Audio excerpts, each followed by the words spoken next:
Pag-usapan po natin 8 warning signs ng prostate cancer at sakit sa prostate. Ito nakakatakot na mga kalalakihan. Mga misis, kailangan babantayan nyo to ha. Kasi pag early stage pa lang ng prostate cancer, kadalasan walang sintomas. Magkakasymptoms to kung medyo mas malala na. Kaya nga yung check-up mahalaga dito. Okay? Ngayon, itong mga sintomas na sasabihin kong pwedeng lumalaki lang yung prostate, pwedeng benign lang to, hindi delikado, o pwede rin cancer yung malignant. So, wag agad matatakot. Pero ito yung sintomas ng prostate problem and possible prostate cancer. Number 1, slow and weak urine flow. Mahina na ang daloy ng ihi. Ibig sabihin, kung dati, di ba, pag bata tayo, pataasan ng ihi. Di ba, pag ihi, ang layo. Pero pag nakita niyo, pag may edad na, above 50, 60, 70, parang mahina na yung lakas ng pag-ihi. Hindi na ganun kalayo. Kasi nga, napipigilan na nung prostate eh. Kung meron kayong benign prostatic hypertrophy, BPH, halos lahat ng lalaki yung prostate, mapipigilan yung daloy, kaya mas mabagal na. So, mabagal, mahina, dribbling, papatak-patak minsan. Okay? At minsan, parang hindi maubos. Feeling mo, laging may naiipon pa. Number 2, symptom ng possible prostate disease, kailangan mo umihi ng madalas, pabalik-balik. Yun na nga, kasi nga hindi nga maubos eh.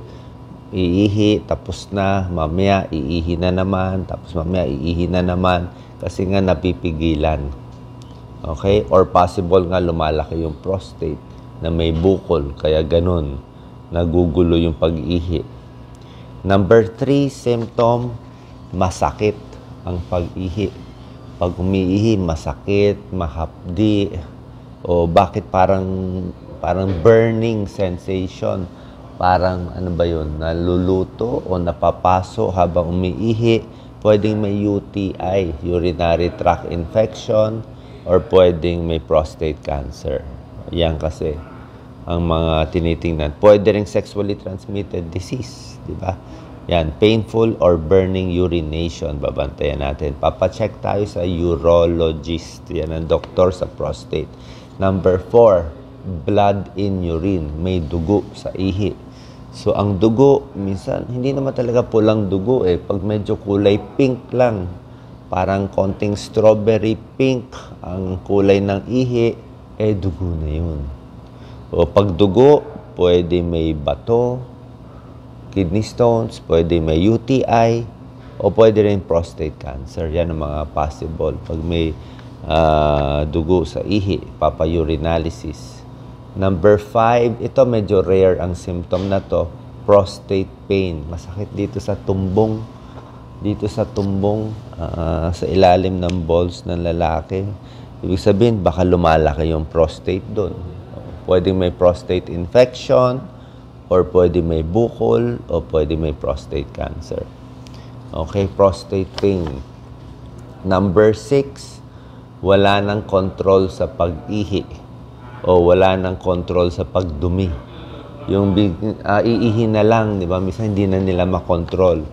O bakit yan? Kasi minsan nga, baka merong problema nga sa prostate. Kasi yung prostate nga ng lalaki, yun ang nakabalot sa daanan ng ihi. Para siyang size ng kastanyas, chestnuts eh. Ganun yung size niya. Number 7, pwedeng may problem sa mga lalaki. Ito, medyo R-rated. Number 7, ejaculation issues. Ibig sabihin, habang nagtatalik o pag nalalabasan yung lalaki, konti na lang ang semilya na lumalabas. Yan. Pwede ring impotence. Hindi na tumitigas si manoy. Pwede ring pag nalalabasan yung lalaki, masakit. Oo, masakit. At minsan, paglabas doon sa semilya, may dugo ang semilya. O, yan ha.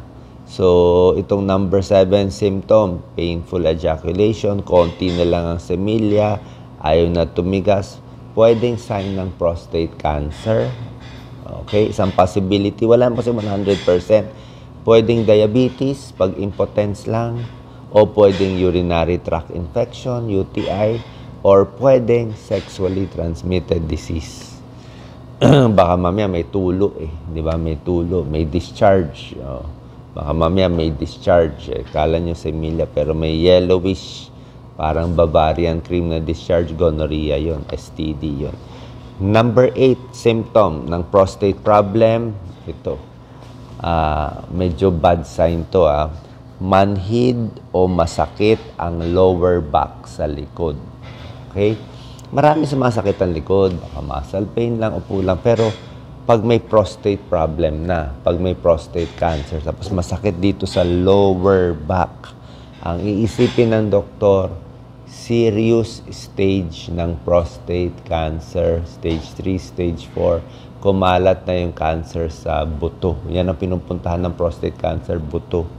At pag nagkaroon ng kalat sa buto, bone metastasis, delikado na yun. Okay? So, yun po, number 8. Kung malala, tapos dito sumasakit, pinapabones ka.